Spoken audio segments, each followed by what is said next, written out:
the whole idea behind that Strangler Fig approach, right, is that you have some sort of like front door or facade that you put up so that you can essentially keep the user experience consistent while you kind of migrate or modernize behind the scenes more incrementally. To maybe have like a non-technical metaphor to kind of walk it through.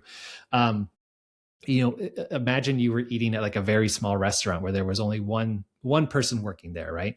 And so they're going to greet you at the door, they're going to sit you down, they're going to take your order, they're going to go cook it, they're going to bring it back to you.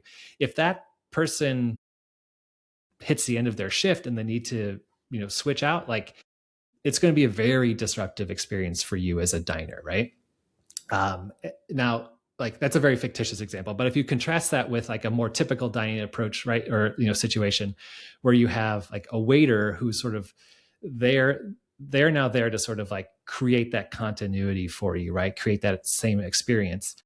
That's the facade, that's the front door that we're talking about in that Strangler Fig approach. So in that case, right, if the entire kitchen staff turns over during the course of your meal, like, you shouldn't really know, you should never notice, and you shouldn't really care, right, at the end of the day, because like your experience is not being disrupted, right?